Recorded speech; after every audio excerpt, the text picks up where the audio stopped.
Hello everyone, this is Shubham Grover और आप सभी का स्वागत है ऐप पर। कैसे हैं गाइज आप सभी? आ जाइएगा सेशन में। एक बार बताइएगा ज़रूर ऑडियो वीडियो क्लियर आ रहा है मेरा आप सभी तक। उसके बाद मैं सेशन को स्टार्ट करती हूँ। आज हम बेसिकली पार्ट 3 पढ़ रहे हैं एक्सेल का, राइट? क्लियर है सभी को? सूरज नमस्ते है। ठीक, तो एक्सेल जो मैंने आपको कल तक पढ़ाया था, जो अर्थमेटिक फंक्शन पढ़ाया था, वो आपको समझ में आया है? एक बार बताइएगा। अर्थमेटिक फंक्शन में ही मुझे आज आपको एक और पॉइंट बताना है जो है राउंड, और वो कहलाता है आप लोगों का राउंड फंक्शन। ठीक है, राउंड फंक्शन हल्का सा ट्रिकी है, बिल्कुल माइनर सा। अगर आपको समझ में आ जाता है तो बहुत बढ़िया बात है, और अगर नहीं आता तो आप दोबारा पूछिएगा। ठीक, तो स्टार्ट करते हैं अपनी क्लास को, जो बहुत ब्यूटीफुल सी है ना। क्या काम है आज को जो हमें पढ़ना है वो क्या है? आज हमें पढ़ना है एक्सेल का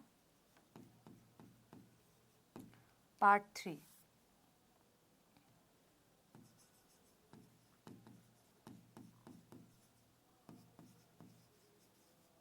मैं आपको अर्थमेटिक फंक्शन बता रही थी, और अर्थमेटिक फंक्शन में हमें पढ़ना है आज राउंड।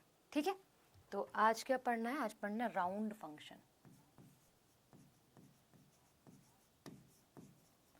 राउंड फंक्शन में गाइस क्या है, हम इंटीजर पढ़े हैं पीछे, हमने ये जाना था 11 है ना गाइस, ये वाला पॉइंट। ठीक, तो हमने क्या जाना था? हमने ये जाना था कि राउंड फंक्शन इंटीजर में हम लोग जो डेसिमल वाली वैल्यू है उसको कंसीडर नहीं करते, एक प्रॉपर जो डिजिट है, फिक्स डिजिट है, उसको ले लेते हैं। बट राउंड में हमारे पास डेसिमल्स की डिजिट आती है, तो हम उसका राउंड ऑफ करते हैं। ठीक है, तो हम क्या करते हैं? इसका राउंड ऑफ करते हैं। इसके लिए एक छोटा सा रूल है, वो लिख लीजिए आप। अगर पॉइंट के बाद वैल्यू होगी, पॉइंट और आप कहोगे डेसिमल के बाद, हम इसे कंसीडर करते हैं। ठीक है, रूल क्या कह रहा है? इसका रूल कह रहा है कि आप पॉइंट के बाद, यानी कि अगर कोई भी डिजिट है, कोई भी डिजिट है, फॉर एग्जांपल 3 4 5 6 7 है, ठीक है, या फिर छोटे डिजिट ले लेते हैं, 3 4 5 ले लेते हैं, 3 4 5 और 3 ले लेते हैं। ठीक है, इसके बाद आपके पास 3-4 डिजिट्स हैं जो पॉइंट में कंसीडर यहाँ पर हो रही है, जैसे कि 7 हो गया, 4 हो गया, 5 हो गया। ठीक है, और इसके बाद कॉमा लग के आपको बोला है कि आप क्या देखेंगे? आप देखेंगे वैल्यू पॉइंट 2 की। 12 पॉइंट है, 12 है, ठीक है, कोई बात नहीं, इसको चेंज कर देंगे। आप वैल्यू देखेंगे भाई किसकी? आप वैल्यू देखेंगे 3 पॉइंट की, 4 पॉइंट की। इसको बड़ा कर देते हैं, हम 3rd नंबर पे आएंगे।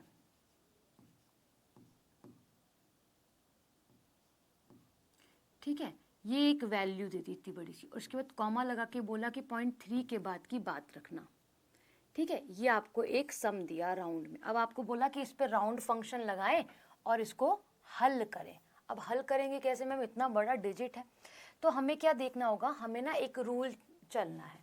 हम हमेशा पॉइंट की बाद की वैल्यू को डिसाइड करेंगे पॉजिटिव वैल्यू में। जब हम पॉजिटिव, यहाँ पे कोई भी ऐसे नेगेटिव साइन नहीं लगाया ना मैंने, जब हम पॉजिटिव चलेंगे और जब हम नेगेटिव चलेंगे, तो पॉजिटिव चलेंगे तो हम क्या देखेंगे? हम पॉइंट के बाद की वैल्यू को डिसाइड करते हैं। कैसे? यहाँ लिखा है ना, ये सारा डिजिट दे रखा है, और अब हमें देखना है पॉइंट के बाद की वैल्यू, है ना, पॉइंट के बाद की वैल्यू। और अगर नेगेटिव होगा तो पॉइंट से पहले की वैल्यू।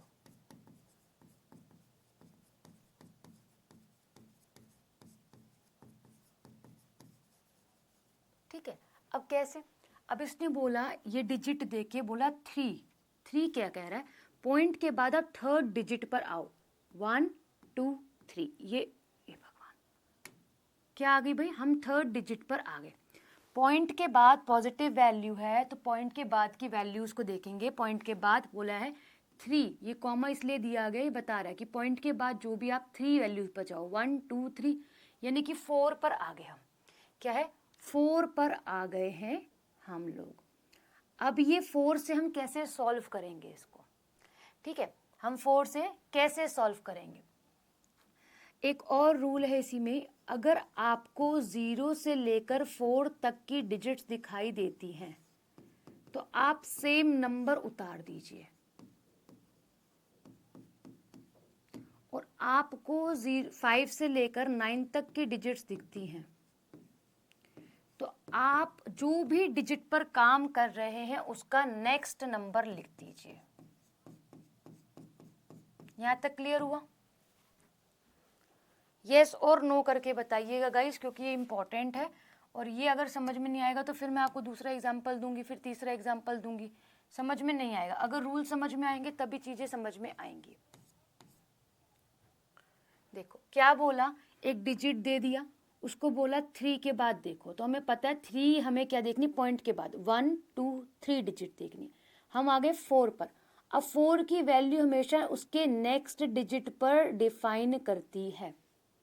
हम नेक्स्ट डिजिट को ये रूल में लगा के देखेंगे कि नेक्स्ट डिजिट 0 से 4 के मध्य आ रही है, हाँ कम आ रही है, और उसी के मध्य तुम सेम नंबर उतार देंगे। इसका आंसर बनेगा 3 4 5 3, भाई क्या बन जाएगा 7 4, सेम नंबर 3। यानी कि हम इसी पर ही काम करेंगे। हम काम किस पर करेंगे, हम जो नंबर हमारे पास आंसर आ रहा है उसी पर काम करेंगे। यानी कि हम यहाँ पर 4 ही लिखेंगे। हमने वैल्यू डिसाइड करी 3 से, बट हम काम 4 पर करेंगे। तो 3 जो है वो 0 से 4 के मध्य आ रहा है, जी हाँ आ रहा है, तो हम सेम नंबर पहला वाला वही जिस पे काम करना स्टार्ट करा था वही नंबर उतार देंगे। गुड आफ्टरनून बसंत, क्लियर है गाइस?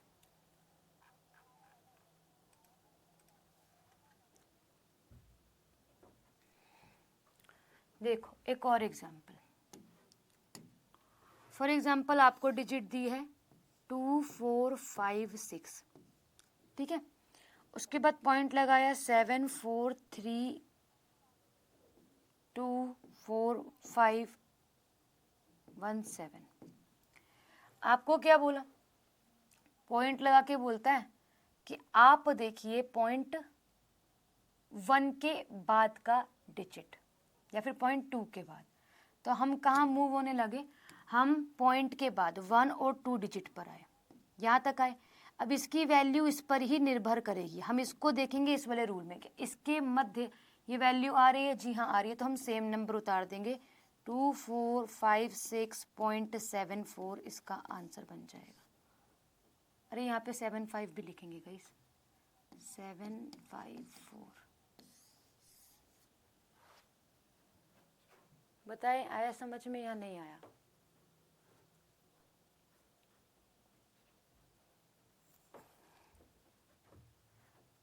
बताइए।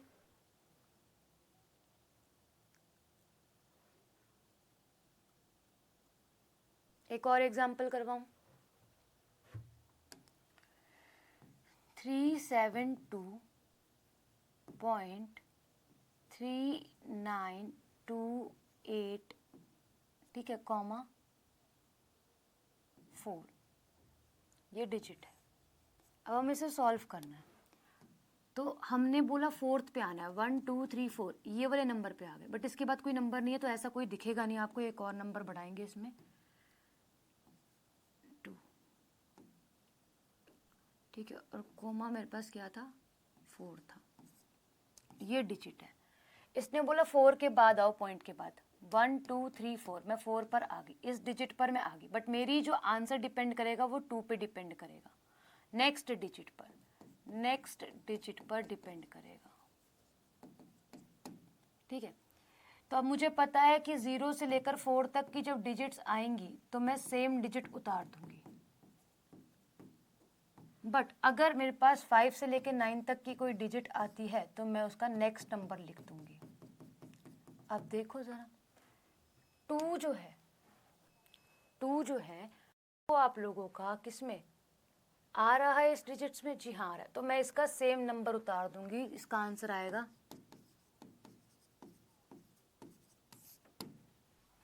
क्लियर है? बताओ।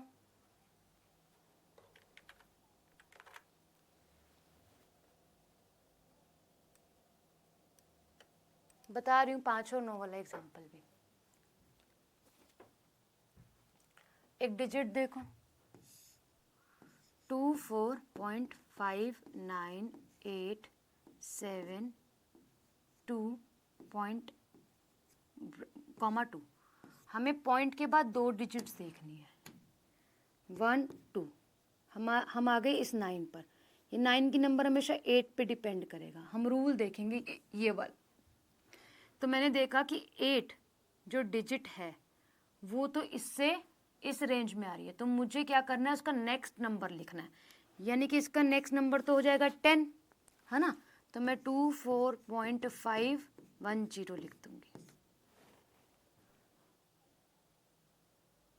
ठीक है, क्लियर है?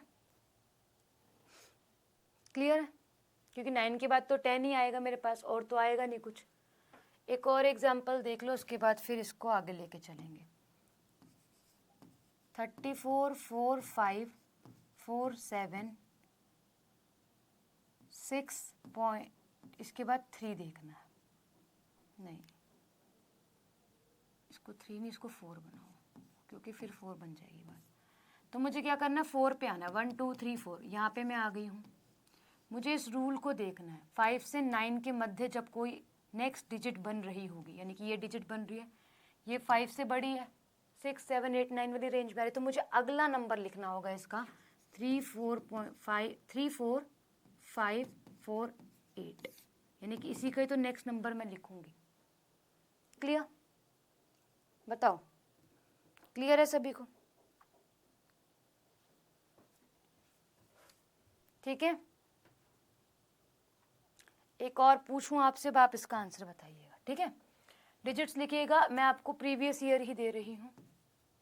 राउंड 35.45678 9,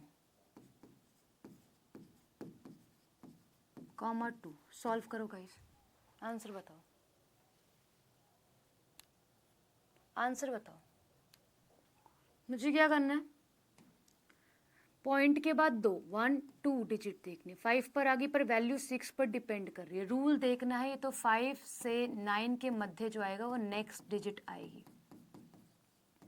और लिखेंगे किस पर, जिस पे हम बात कर रहे हैं। तो 35.4 क्या आएगा नंबर, 6। ठीक, ये इसका आंसर है। सभी को क्लियर है? और अगर मैं माइनस की वैल्यू दे दूं फिर क्या करोगे? अगर मैं आपसे माइनस पूछूं तो आप क्या करोगे? अब राउंड की वैल्यू आपको किस में मिल रही है, माइनस में मिल रही है। ठीक है, किस में मिलेगी भाई, माइनस में मिलेगी। फॉर एग्जाम्पल 23.4567 -1, आप क्या करोगे इसका?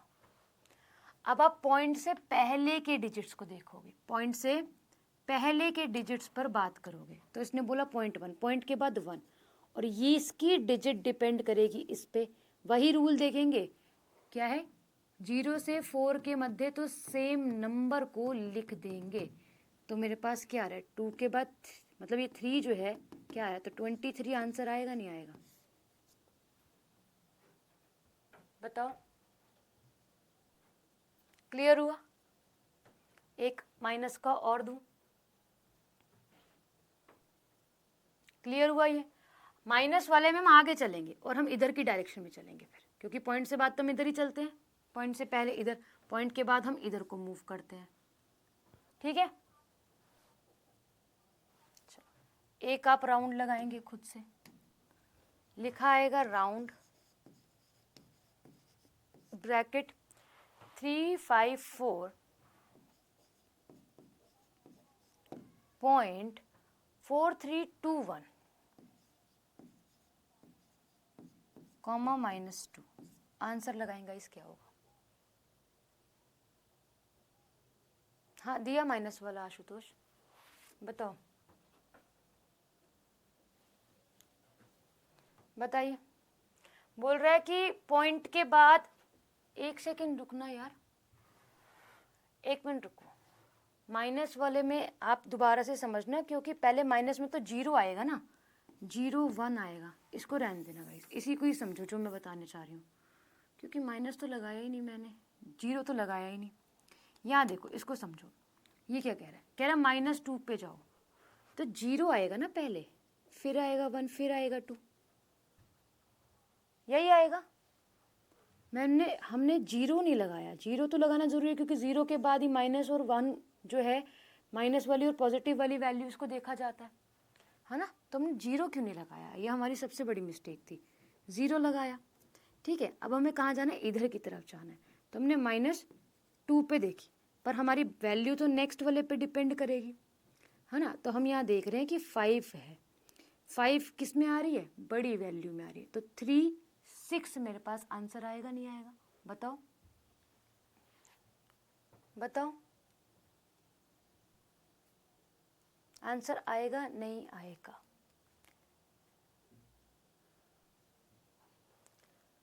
एक मिनट रुको यार, कंफ्यूजन मुझे खुद ही को ही होने लग गई है। इस वाले की वैल्यू क्या है भाई, 5 के ऊपर वाली वैल्यू मैं लूँगी क्योंकि 0 से लेकर 4 तक में तो सेम नंबर आएगा, और 5 से लेकर 9 तक में मेरे पास नेक्स्ट डिजिट जो है वो आ जाएगी। तो नेक्स्ट डिजिट तो हम इसकी लिखेंगे ना, ये आएगा। हम इसकी क्यों वैल्यू बढ़ा रहे हैं, नेक्स्ट डिजिट इसकी आएगी 4, ठीक है। बोलो क्लियर है, या फिर एक और करवाऊँ। देखो एक और, राउंड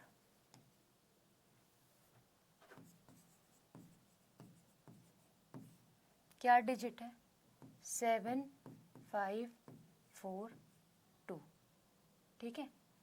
0.3310 माइनस के 3।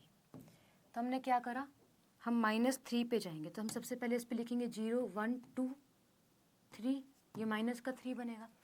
हम इस वाली वैल्यू पर हमारी ये वैल्यू डिसाइड करेगी। ये वैल्यू क्या है भाई, इस रेंज के अंदर आ रही है, यानी कि हम 80 लिखेंगे।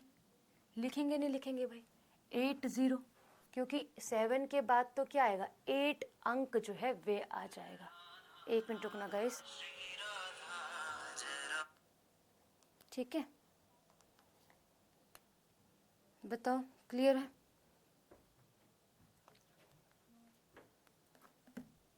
बताएंगे क्लियर है गाइस। ये सारी वैल्यूज नल हो जाएंगी उसके बाद, क्योंकि इनका काम है ही नहीं, पॉइंट से पहले तक का इनका काम बनेगा, ठीक है। चलो ये हो गया हमारा सारा का सारा अर्थमेटिक कंप्लीट, ठीक है। इसके बाद हमारे पास क्या आता है, इसके बाद हमारे पास आता है टेक्स्ट फंक्शन। टेक्स्ट फंक्शन क्या करता है, सभी चीज़ों को टेक्स्ट में चेंज करेगा। सेकेंड टाइप है हमारा टेक्स्ट फंक्शन। नाम बता रहा है क्यों मैं इसको यूज़ कर रहा हूँ, टेक्स्ट फंक्शन, यानी कि कोई भी लेटर्स लिखे होंगे, कुछ भी लिखा हुआ होगा, उसको मैं क्या करूँगा, टेक्स्ट में बात रखूँगा। तो ऐसे फंक्शन जो अंग्रेजी वर्णमाला के अक्षरों पर कार्य करते हैं, क्या करते हैं, ऐसे फंक्शन जो इंग्लिश अल्फाबेट पर कार्य करें, ठीक है। क्या है ये आप लोगों के, ये आपके टेक्स्ट फंक्शन कहलाते हैं।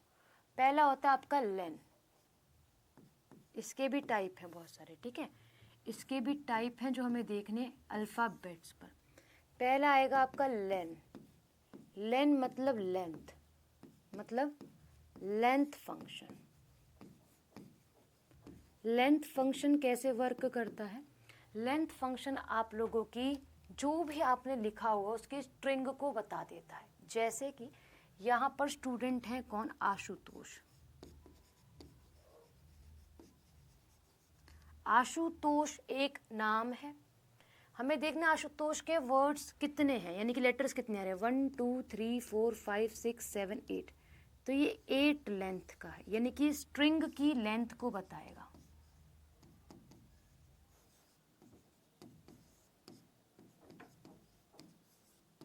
स्ट्रिंग की लेंथ को ये बता देगा। 0 हो जाएंगे वो नंबर, ठीक है। वो नंबर सब 0 हो जाएंगे। पॉइंट के बाद जितने भी हैं आप कह सकते हो 1, 2, 3, सब उसके बाद 0, सब 0, ठीक है, यहाँ भी तो शून्य शून्य लगाया, बताएं।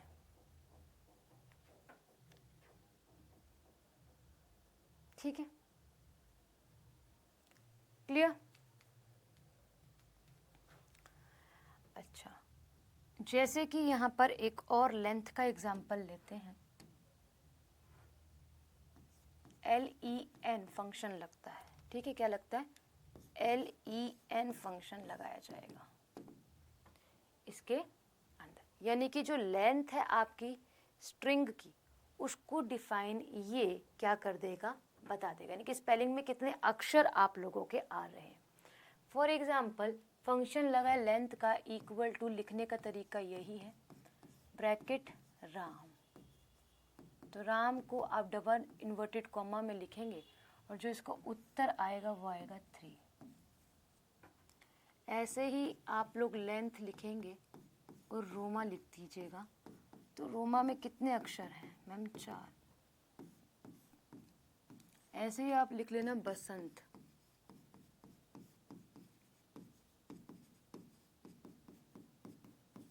बसंत में कितने हैं? 5। 3 3 6। तो ये 6 की लेंथ बता देगा, यानी कि स्ट्रिंग की लेंथ बता रहा है और स्पेलिंग में जितने अक्षर बताए गए हैं उसको ये डिफाइन कर रहा है। बट हमें लिखने का तरीका डबल इन्वर्टेड कॉमा में ही आएगा, ब्रैकेट से बाहर नहीं, ब्रैकेट के अंदर ही। ठीक है, क्लियर है? ये हो गया आपका लेन और लेंथ फंक्शन। क्या हो गया? Length function.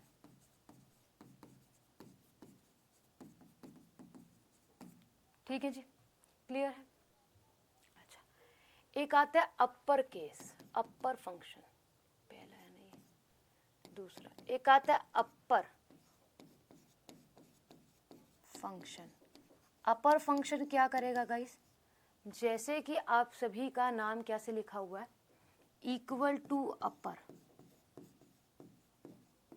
ठीक है, डबल इन्वर्टेड कोमा में लिखा है आपका कुछ भी, फॉर एग्जाम्पल लिखा है सन, तो ये सबको, चाहे स्मॉल है चाहे कैपिटल है, सबको सन कर देगा, कैपिटल लेटर में बना देगा। इसका फंक्शन क्या है? ऐसा फंक्शन जो दी गई अंग्रेजी वर्णमाला को इन कैपिटल लेटर्स में कन्वर्ट कर दे, ऐसा फंक्शन जो दी गई स्ट्रिंग को कैपिटल में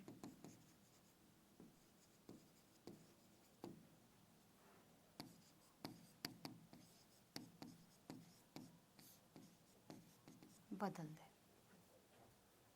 ठीक है जी। अगर ऐसे मैं बोलूँ एक लोअर फंक्शन भी आता है आपका, वो क्या करेगा? वो उल्टा करेगा, वो सभी कैपिटल को स्मॉल में बदल देगा। क्या भाई? एक आएगा आपका लोअर फंक्शन,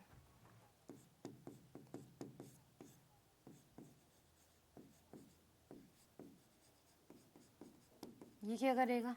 ऐसे लिखेंगे हम लोअर, चाहे इसको आप कैपिटल में लिख रहे हो चाहे स्मॉल में, कोई फर्क नहीं पड़ेगा। ठीक है, फॉर एग्जाम्पल यहाँ पे लिखा था मेरा नाम, कैपिटल में है, तो ये क्या करेगा? ये सबको स्मॉल में कर देगा, सबको, फर्स्ट लेटर को भी इवन। ठीक है, तो ये लेंथ अपर और लोअर फंक्शन कहलाते हैं। बोलो, आया समझ में? क्लियर है? अच्छा, इसके बाद इसे लिखोगा, इस फिर बोलोगे लिखने का टाइम नहीं दिया। बताइए।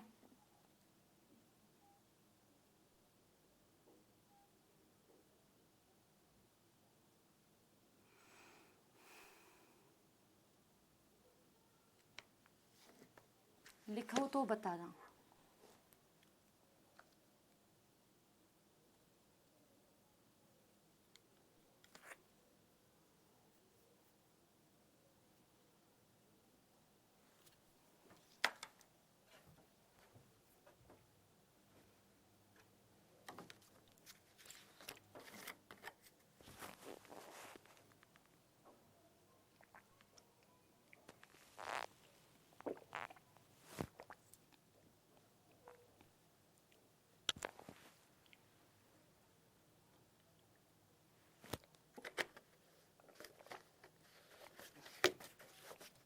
ठीक है भाई।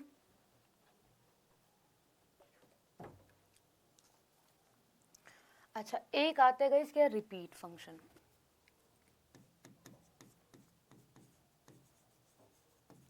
रिपीट का मतलब क्या होगा, आपका फंक्शन लिखा है REPEAT, रिपीट, ठीक है। रिपीट में क्या होगा, अच्छा रेप्ट आएगा, रिपीट भी नहीं आएगा फंक्शन, ये फंक्शन पूरा है। और आप जब इसको लिखोगे तो क्या लिखोगे, REPT, ठीक है। फॉर एग्जाम्पल आपने यहाँ पे क्या लिखा है, पेन लिखा है, ठीक है। पेन के बाद कॉमा लगाया है, ठीक है। कॉमा लगने के बाद आपको बोल दिया कि 4 टाइम, क्या बोल दिया, 4 टाइम। तो ये बिना स्पेस के क्या करेगा भाई, बिना स्पेस के 4 टाइम पेन लिखेगा। देखो कैसे लिखेगा, पेन पेन पेन पेन, बिना स्पेस के 4 बार पेन लिख देगा, ठीक है। या फिर आपने लगाया REPT और आपने लिखा, जैसे कि छोटा सा कोई नाम ले लेते हैं, नाम ले लेते हैं और वो नाम है भाई क्या, हैंड, ठीक है। और इस पे लिख दिया इन्वर्टेड कॉमा डाल के 3, तो 3 क्या है आपका, हैंड हैंड हैंड, 3 बार ये लिख देगा, चाहे आपका नाम हो चाहे कुछ भी हो, विदाउट स्पेस लिखेगा। ऐसा फंक्शन जो स्ट्रिंग को उतनी बार ही क्या कर दे, रिपीट कर दे जितनी बार उसको ऑर्डर दिया गया है। तो क्या लिखोगे, किसी भी स्ट्रिंग्स को दी जाने वाली संख्या के अनुसार रिपीट करें। ऐसा फंक्शन जो स्ट्रिंग की लेंथ को दी जाने वाली संख्या के अनुसार रिपीट और दोहरा दे, ठीक है। ये आ गया रिपीट फंक्शन आपका, ठीक है। अच्छा, एक आता है गाइज आप सभी का कौन सा, अगर हम समझे लॉजिकल फंक्शन। लॉजिकल फंक्शन में गाइज आप लोगों का इफ की कंडीशन आ जाती है। मैं बोलूं अगर मैं कल टेस्ट लूं तो उसमें 100 सवालों में अगर 80 ठीक करके आते हो तो मैं समझूंगी कि आप सही दिशा में जा रहे हो। अगर आपके 50 भी नहीं बन पाते तो फिर आपकी तैयारी बेकार है? तो मैंने क्या लगा दिया, इफ लगा दिया। तो लॉजिकल फंक्शन क्या करते हैं, कंडीशन पर काम करते हैं। लॉजिकल फंक्शन क्या करते हैं, कंडीशन पे काम करते हैं। इफ को लेकर आते हैं, अगर वो फुलफिल हो गई तो ट्रू में आंसर दे देंगे और अगर नहीं तो वो आप लोगों का फॉल्स में आंसर दे देंगे, ठीक है। तो लॉजिकल फंक्शन कौन से होते हैं मैम,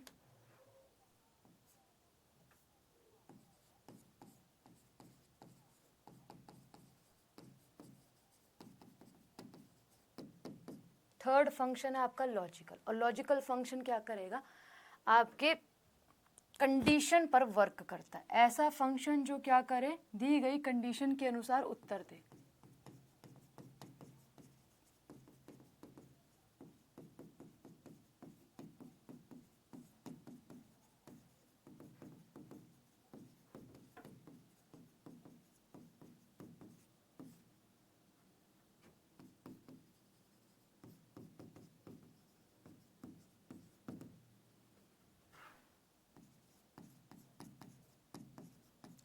ट्रू और फॉल्स में उत्तर दे, ठीक है। ट्रू और फॉल्स में उत्तर कैसा मिलेगा गाइस आपको, आप सोचो। मैंने बोला इफ, और कैसे चलता है इसको हम लिखते कैसे, इक्वल टू इफ, एक कंडीशन होगी, ठीक है, इसको फुलफिल करना होगा। इसके बाद आएगा या तो ट्रू वैल्यू या फिर फॉल्स वैल्यू। अब मैं एक सवाल देती हूँ, आप समझिएगा। मैंने बोला 100 ग्रेटर देन 80 है।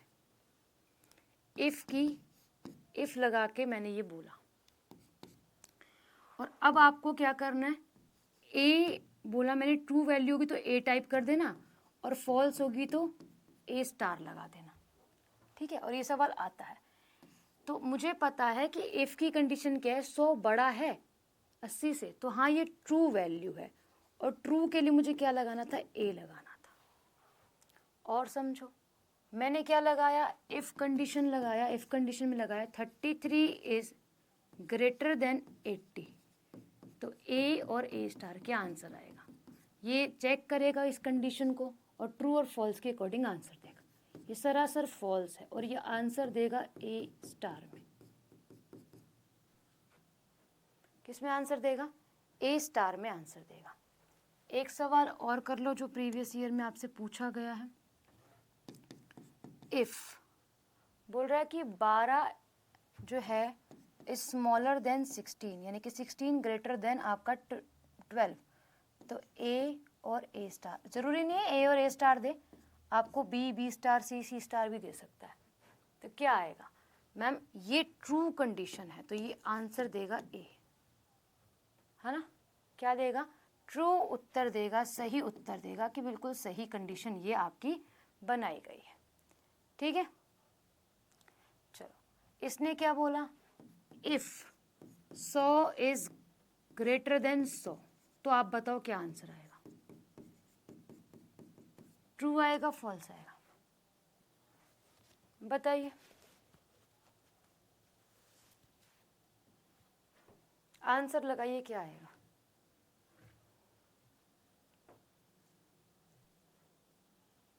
फटाफट आंसर लगाएंगे, क्या आएगा। 100 बड़ा है 100 से, आप मानोगे 100 बड़ा है 100 से, आप बोल दो कि बराबर है, मैम आप गलत बता रहे हो, फॉल्स आंसर आएगा ए स्टार। अगर ये ऐसे देता कि ग्रेटर देन और इक्वल टू, तब हम सोच भी सकते थे, बट इसने तो दिया ही नहीं ना, इक्वल की कंडीशन कहीं भी नहीं दी इसने। ठीक है, ये हो गया हमारा कौन सा फंक्शन, लॉजिकल फंक्शन, ये इतना सही है। ये कंडीशन देगा इफ की, और इफ के साथ आपको स्टेटमेंट दे देगा, आपको उसको सॉल्व करना है।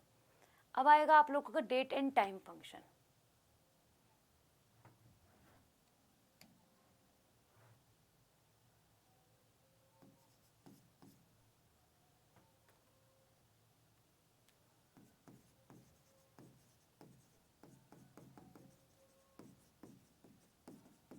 Date and time function, date and time function कैसे काम करता है गाइज, ये सुनो। आपको एक्सेल पे आप काम कर रहे हो और आपको क्या चाहिए, अभी की डेट और अभी का समय चाहिए, है ना। तो इसके अंदर क्या आते हैं, इसके फंक्शन आते हैं जिसको बोलते हो आप लोग ऐसे फंक्शन जो एक्सेल में डेट और टाइम इंसर्ट करवा दे। ऐसा फंक्शन जो एक्सेल शीट में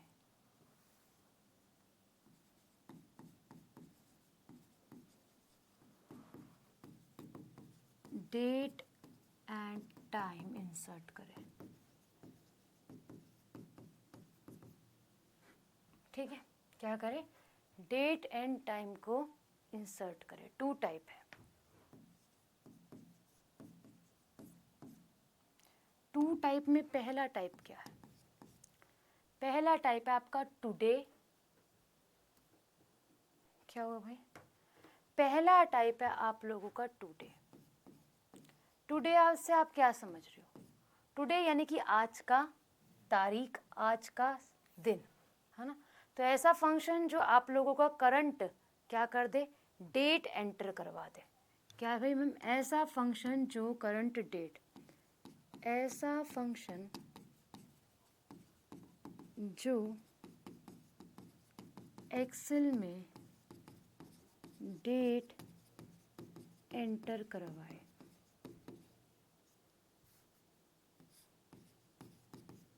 आज डेट क्या है भाई, 19 सितंबर।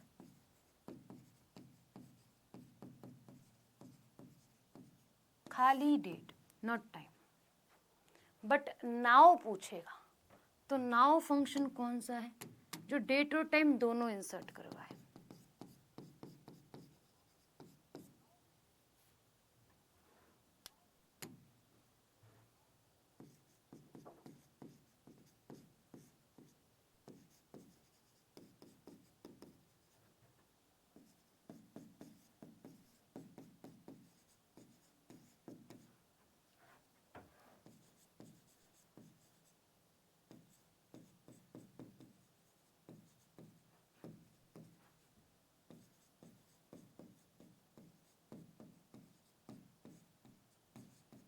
क्या भाई, डेट और टाइम दोनों ही एंटर जो करवा दे वो क्या है आप लोगों का नाउ फंक्शन हो जाता है। बोलो क्लियर हुआ, नाउ फंक्शन। अब आज की डेट और आज का टाइम इंसर्ट करवा देगा। डेट क्या है 19 सितंबर 2024 और टाइम क्या हो रहा है 1:20 PM। ठीक है जी, 1:20 नहीं 1:10 हो रहे हैं, चलो कोई बात नहीं 1:20 लिख दिया, कोई दिक्कत नहीं है। ठीक है भाई, क्लियर है आप सभी को?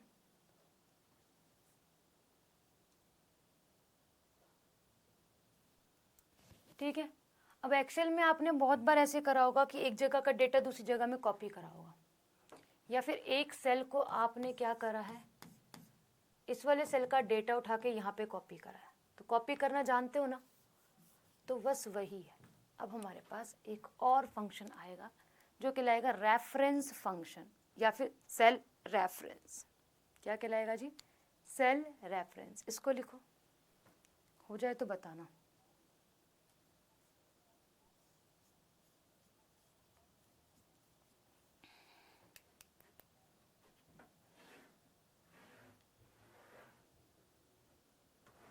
हो जाए तो बताना गाइस।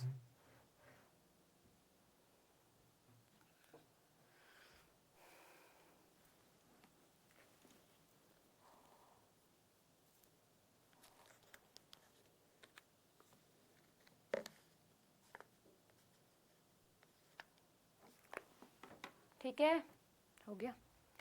ओके, अब क्या आता है आप लोगों का सेल रेफरेंस।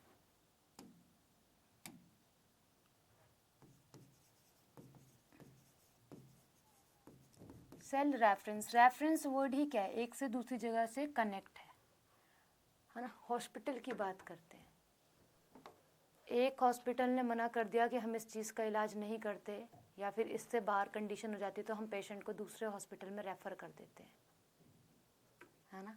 रेफरेंस यानी कि सारा का सारा वहाँ का क्या जाएगा, सारा की सारा रिपोर्ट जाएगी पेशेंट की, ये हालत है, ऐसे ऐसे ऐसे ऐसे है, और आगे को अब आपको देखना है।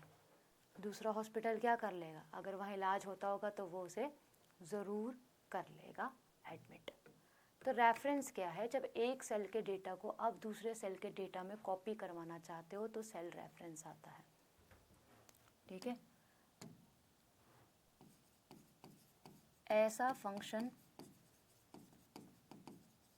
जिसमें एक सेल का एड्रेस दूसरे सेल के अंदर एंटर करवाना।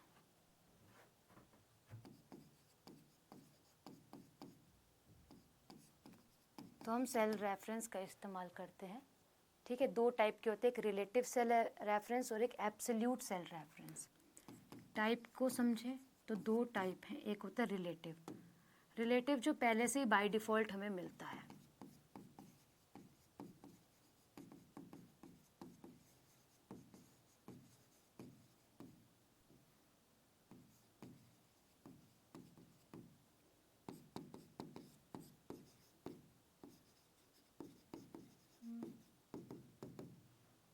ठीक है। अब आप क्या चाहते हो, आपकी ये शीट है,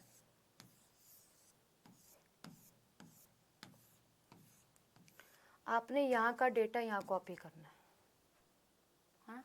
तो एक पूरा सेल है, इसका डेटा क्या कॉपी हो रहा है, यहाँ पर कॉपी हो रहा है। कहाँ हो रहा है भाई, यहाँ पर कॉपी हो रहा है। तो वो आपका सेल रेफरेंस है।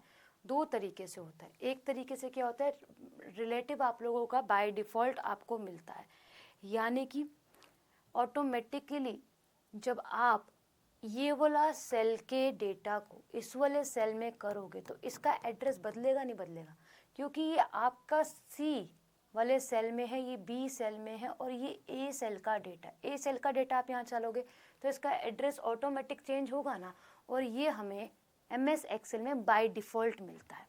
रिलेटिव की बात करें तो हमें बाय डिफ़ॉल्ट मिलता है। ठीक है।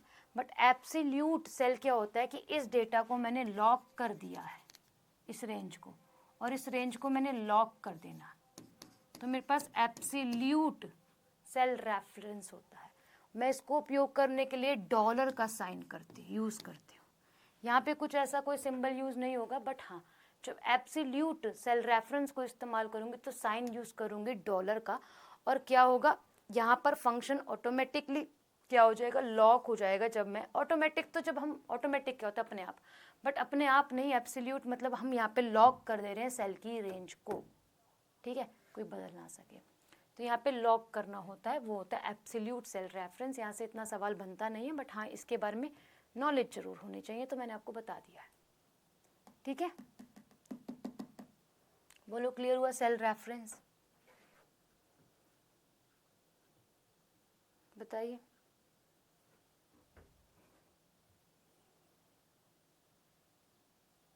बताइए भाई, बताइए बताइए बताइए।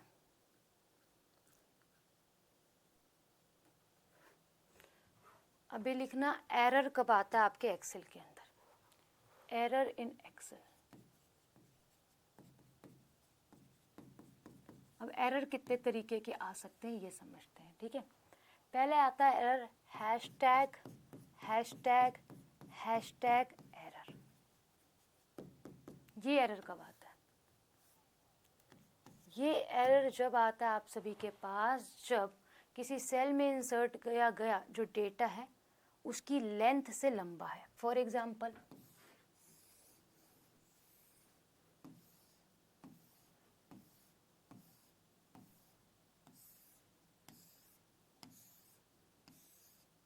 मेरे को क्या करना था,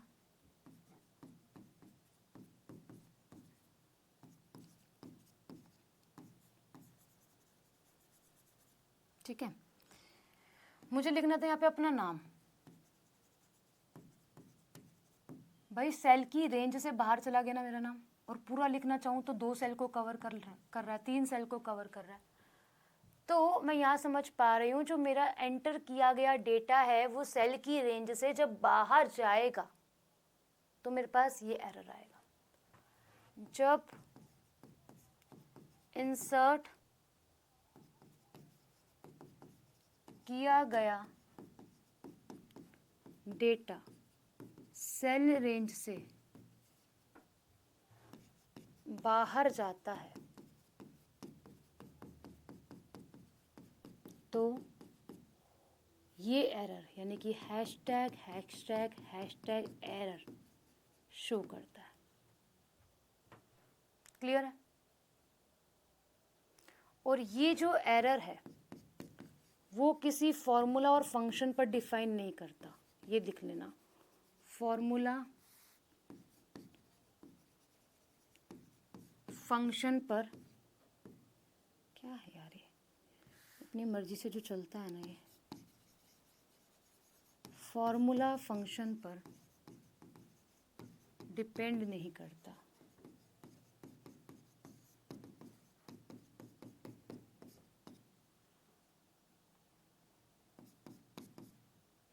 ठीक है, तब ये एरर आता है। कल हमने देखा था एक नेम एरर आया था, जब मैं बोल रही थी ओहो ये तो गलती कर दी, जब मैंने क्या कर दिया, फंक्शन ही गलत एंटर कर दिया जाए। ठीक है, जब कोई फंक्शन में जो टेक्स्ट या फिर अल्फ़ाबेट को वे रिकॉग्नाइज्ड नहीं कर पाता कि तुम कहना क्या चाह रहे हो। मैंने एप्पल मैंगो बनाना लिखा, मैंने लिख दिया रेंज में ग्रेप्स, तो आएगा, उसने रिकॉग्नाइज ही नहीं करा लिखना क्या मैं चाह रही हूँ सेल के अंदर।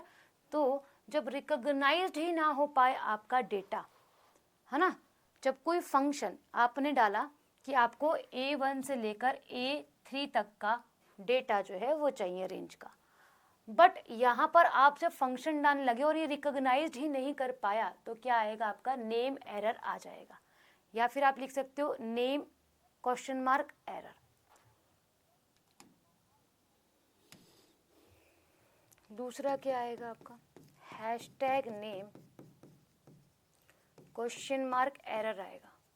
जब क्या होगा, जब कोई फंक्शन किसी टेक्स्ट को रिकॉग्नाइज नहीं कर पाता।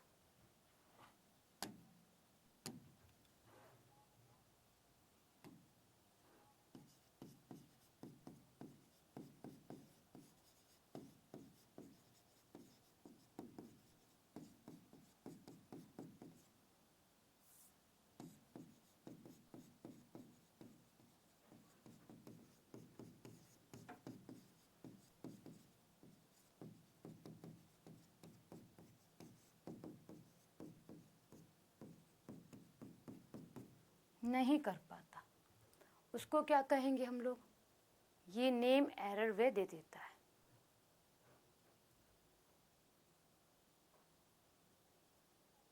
ठीक है, तो क्या आता है मैम, नेम एरर आता है। ठीक है, अच्छा मैंने क्या किया, मैं काम कर रही थी नंबर पर और अल्फ़ाबेट पर, मैंने नंबर की जगह अल्फ़ाबेट डाल दिया, अल्फ़ाबेट की जगह नंबर डाल दिया, तो मेरे पास फिर वैल्यू एरर आता है। क्या आता है जी, वैल्यू एरर।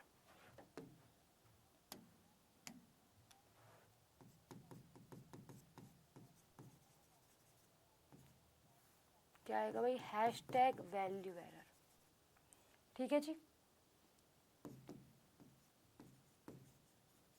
ये कब शो होगा, ये शो होगा जब किसी फंक्शन में दी जाने वाली वैल्यू गलत हो।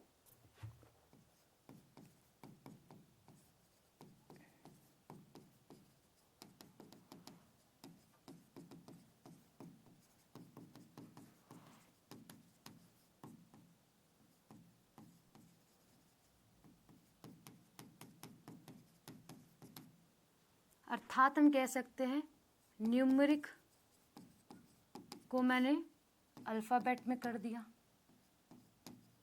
और अल्फ़ाबेट को मैंने न्यूमेरिक में चेंज कर दिया, तो मेरे पास क्या होगा, वैल्यू एरर शो होगा। ठीक है,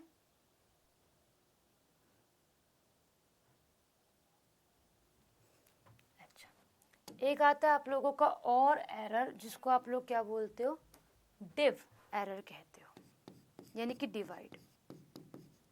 ठीक है, क्या कहते हो, डिव एरर कहते हो, यानी कि आप इसको कहते हो डिवाइड। ठीक है, ये एरर क्या करता है, ये एरर जब आप किसी वैल्यू को 0 से डिवाइड करने की कोशिश करते हो तो आपके पास डिवाइड एरर आता है। ठीक है, तो क्या लिखोगे, जब किसी फंक्शन की वैल्यू को 0 से भाग दिया जाए।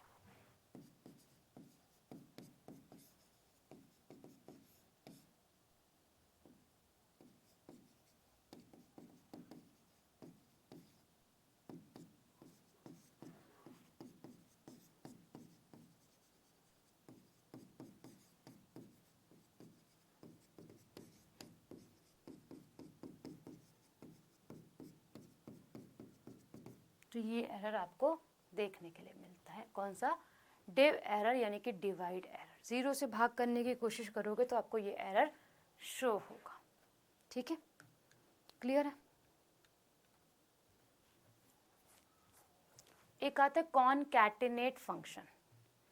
कॉनकैटिनेट फंक्शन क्या होता है गाइस, कि जब आप क्या करना चाहते हो, दी गई स्ट्रिंग्स हैं, बहुत सारी स्ट्रिंग है, उसको आपस में जोड़ना चाहते हो। फॉर एग्जाम्पल मैंने 1 2 3 4 एक सेल में लिखा है, दूसरे सेल में 4 5 6 7 8 लिखा है, अगले में 9 10 11 12 13 14 लिखा है, तो सबको एक साथ जोड़ूंगी विदाउट गैप से, कॉनकैटिनेशन वे कहलाएगा, या फिर कॉनकैटिनेट फंक्शन कहलाता है। ये लिखो, इसको बात बताती हूँ आपको।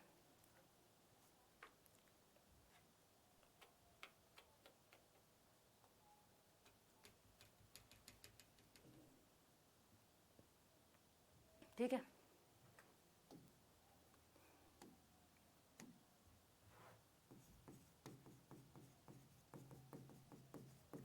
कॉनकैटिनेट फंक्शन,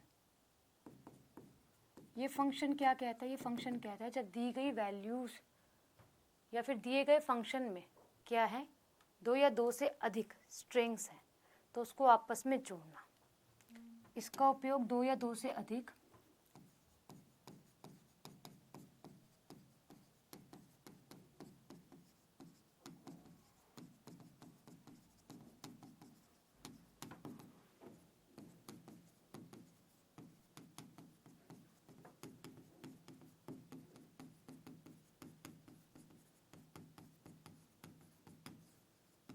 आपस में जोड़ने के लिए किया जाए। ठीक है, कैसे मैम, जैसे यहाँ लिखा फंक्शन कॉनकैटिनेट। ठीक है, क्या लिखा है, कॉनकैटिनेट लिखा है, और आपको दिया गया है यहाँ पर क्या, यहाँ पर स्ट्रिंग दी गई है, text 1 text 2 text 3 text for S on, आपने ऐसे कर दिया। आपको सभी टेक्स्ट को मिलाना है। एग्जाम्पल के साथ समझेंगे।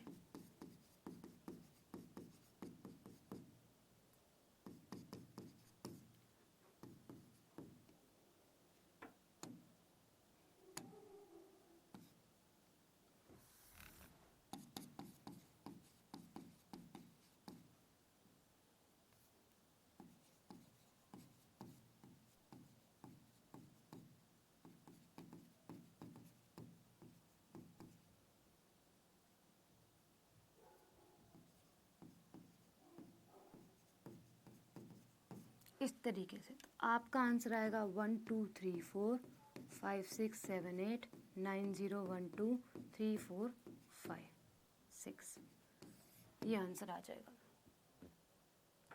ठीक है, ये आंसर आपको कॉनकैटेनेट में मिल जाएगा। जब बहुत सारी स्ट्रिंग्स दी गई हो और उसको आपस में आपको जोड़ना हो तो आपको कॉनकैटेनेट फंक्शन को लगाना है, और ये इंपॉर्टेंट है, ये पूछा जाता है एग्जाम में। ठीक है, ओके जी, क्लियर।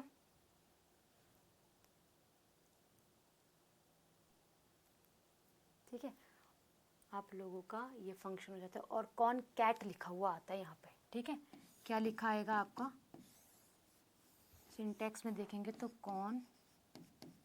कॉनकैट, और फिर आएगा इस तरीके से फंक्शन लिखा आएगा। ये कॉनकैटेनेट करके बताया, लिखा हुआ फंक्शन इसका कॉनकैट है। ठीक है, ठीक है जी।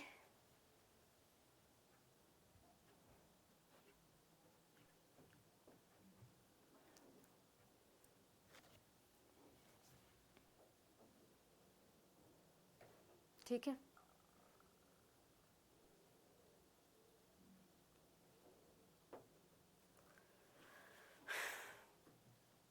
क्लियर। यहाँ पर आपका एक्सेल खत्म हो जाता है। ठीक है, एक चीज़ लिख लेना कि आप जब एक्सेल में काम करते हो फैक्ट्स में, तो आपको बहुत सारे चार्ट बनाने के लिए मिलते हैं। तो column chart, pie chart, doubt chart, line chart, bar chart, बहुत सारे होते हैं। एक्सेल में बहुत प्रकार के चार्ट होते हैं।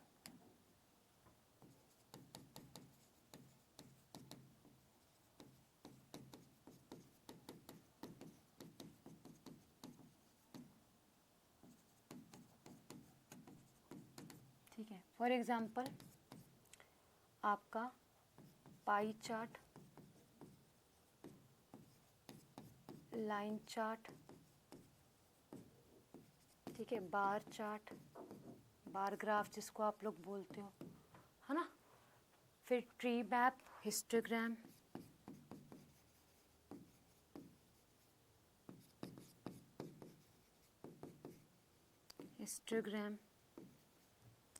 इसी के साथ आपके पास क्या आ जाएगा, एरिया कॉलम चार्ट,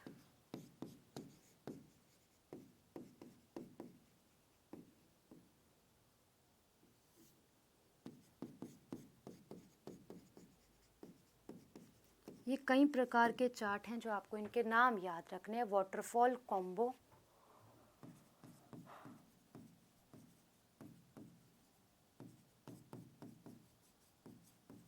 ठीक है, these are the chart. Surface chart, scatter chart,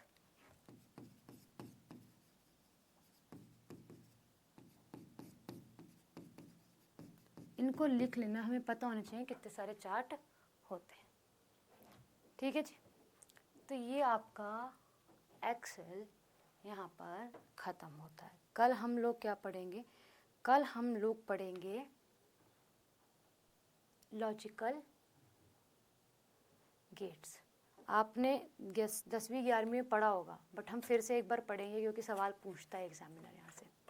ठीक है, अभी के लिए दो इजाज़त, मिलते हैं आप सभी से कब, कल वापस 12:30 बजे। और वो चैप्टर छोटा सा है, कल ही कंप्लीट हो जाएगा, ज़्यादा टाइम नहीं लेगा, 1 घंटे का ही चैप्टर है वो। उसके बाद मैं आपको वायरस पढ़ाऊँगी।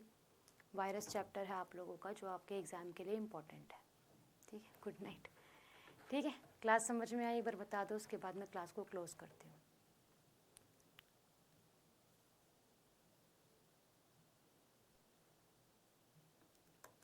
ठीक है जी।